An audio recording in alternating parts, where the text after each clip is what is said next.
My name's Julie Stewart and I'm a registered nutritionist. So bloating is one of the most common digestive systems that people talk about, and it can affect anyone of any age eating any diet.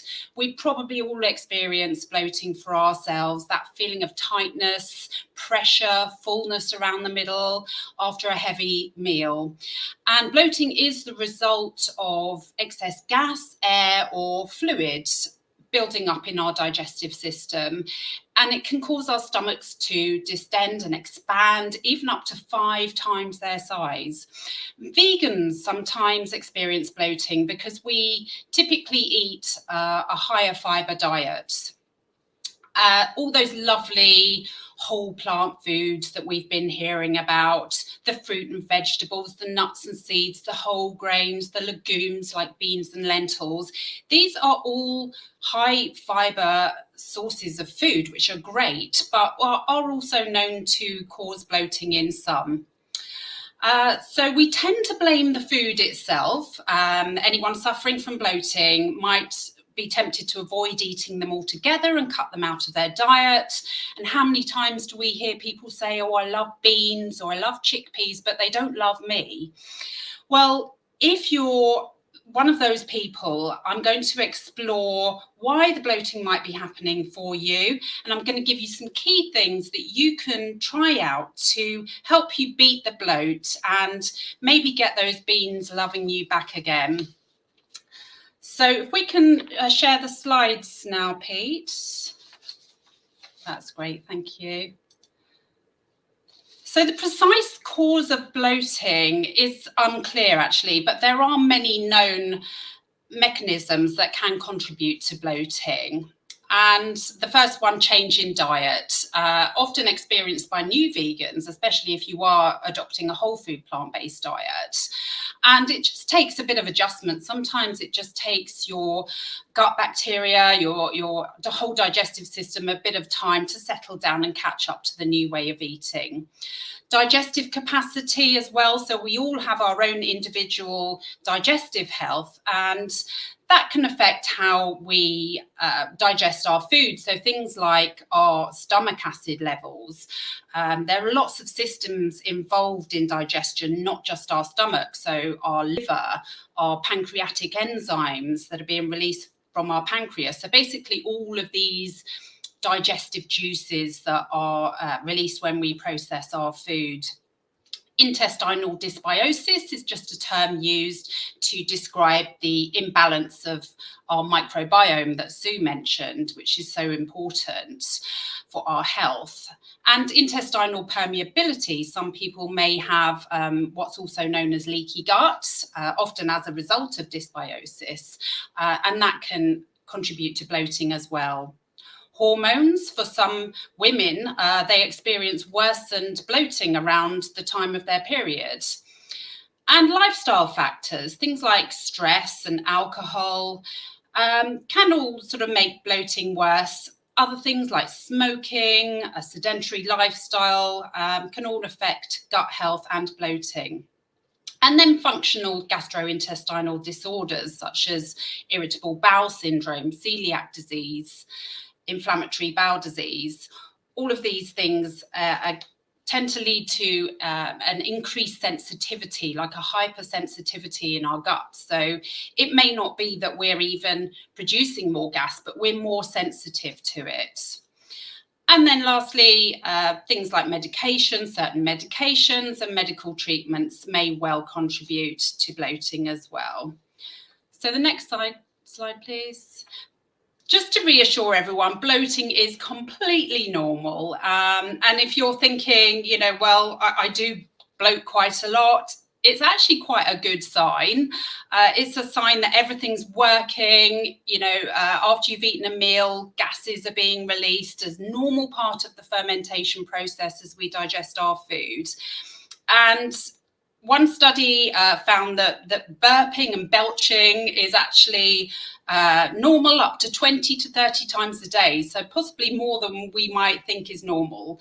And farting up to 23 times a day is all completely normal. So in general, it's nothing to worry about. Next slide, please. But bloating can become sort of quite problematic for some people. And if there's a lot of pain involved, regular stomach aches, you're getting discomfort on an ongoing basis, and it's really affecting the quality of your life, then it's worth, first of all, seeing your doctor to get anything ruled out, because it could be a red flag for some more serious disorders, quite rarely, but it's best to go and get checked out. So next slide, please. So let's look at some things that you can do to help your digestion. And the first one, really basic one, but chew your food thoroughly. And digestion really starts in the mouth. And you might think, well, that's really basic. I do chew my food.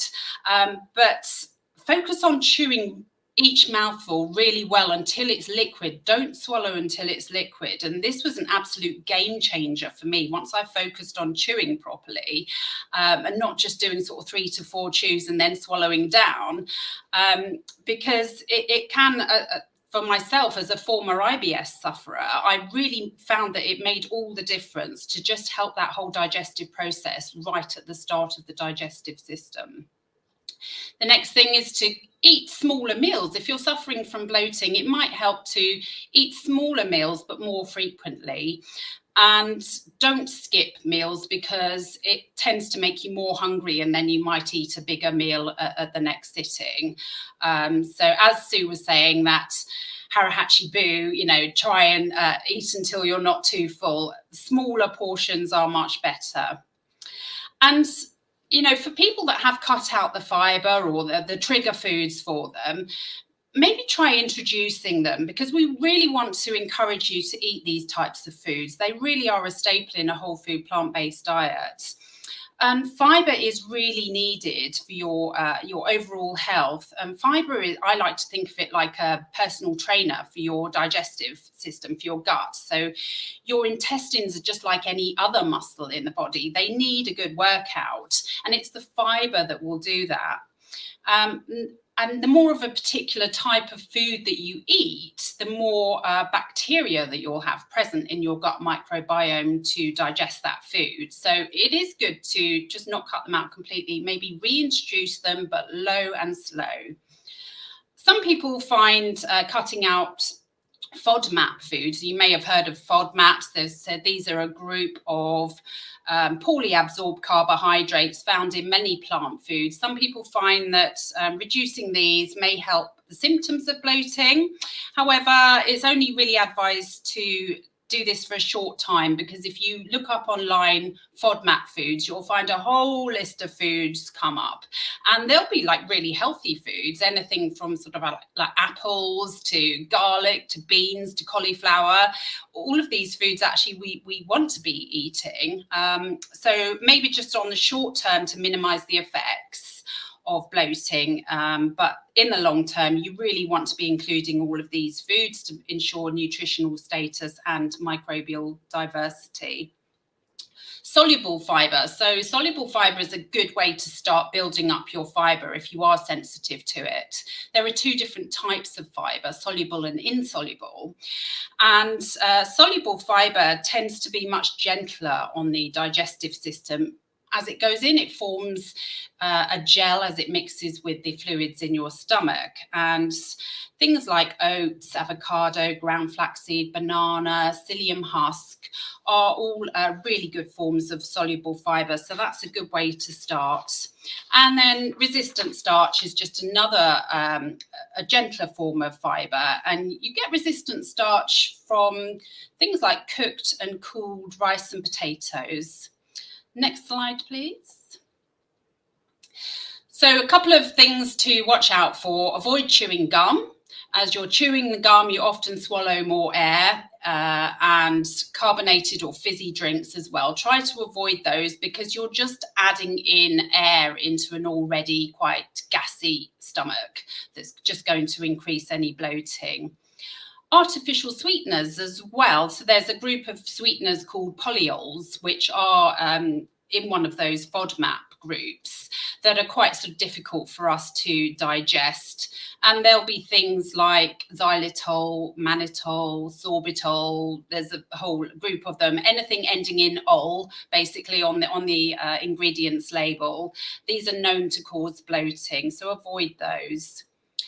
Bitter foods. So bitters are anything that tastes bitter. So bitter leaves like rocket or watercress or chicory. It's quite good to actually include those within your meal, or maybe as a starter, as a side salad, because they actually help stimulate digestive juices and help you sort of break down and digest that food a bit better. And you can get bitter drops in a supplement form that you just take 15 minutes before a meal.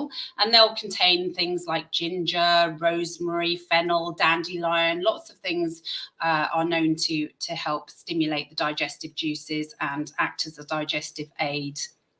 And other things, digestive enzymes that you can get in supplement form. And these may be appropriate for people who've got lowered pancreatic enzyme excretion as well. Apple cider vinegar, something that some people find quite healthy. It's not a particularly evidence-based thing, but there's minimal evidence on taking just 1 to 2 tablespoons of apple cider vinegar diluted in water just before eating. And that may help some. It's worth a try. But again, just a temporary thing to try to help digest your food a little bit better. Peppermint oil. Now, there's a good evidence base for using peppermint oil. It's an antispasmodic, so it really helps to relax smooth muscle in your gut and just calm everything down to stop that sort of spasming and bloating. Again, only on a temporary basis, but you could use them just for symptom management, 1 capsule just before a meal. Prebiotics and probiotics are sometimes used as part of a gut healing program. They shouldn't necessarily be the first line of support for digestion, but they may well be part of a gut healing protocol. Next slide, please. And not to forget really important lifestyle factors. Sleep makes a huge difference to your gut health overall.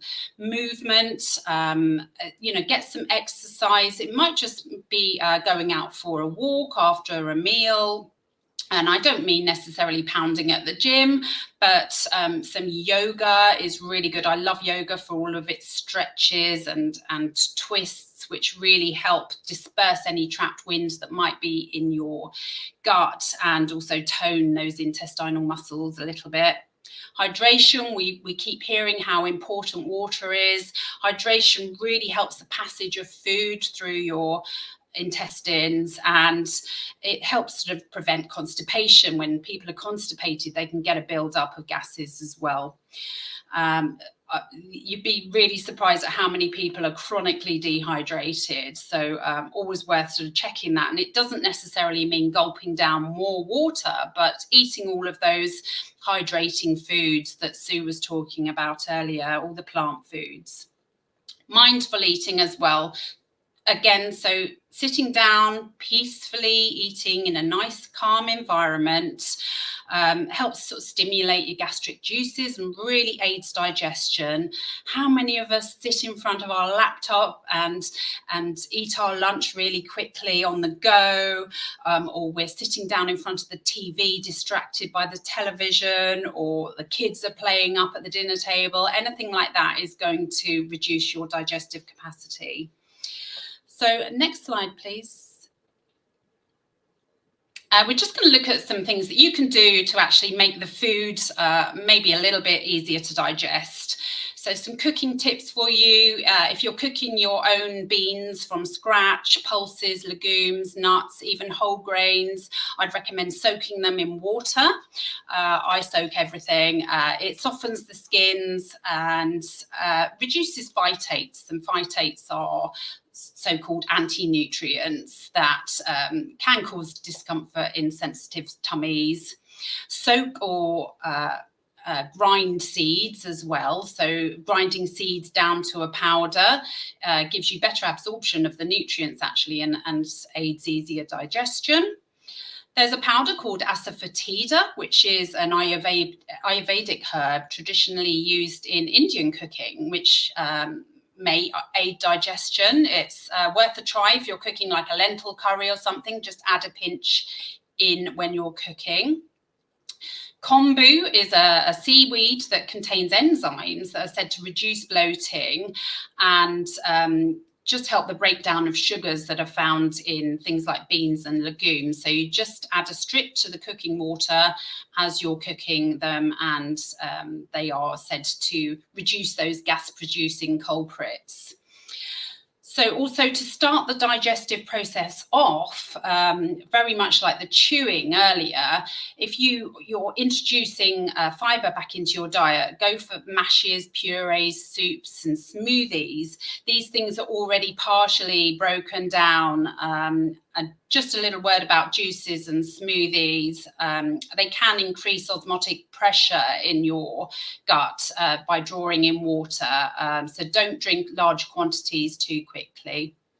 Next slide, please. And lastly, just don't give up. Don't give up on the beans or all those lovely foods. Try these tips that I've given you. If you still get bloated, then get checked out and maybe consider working with a plant-based health professional who can organise some further testing to really get to the root cause of what's causing the bloating for you. Thanks very much.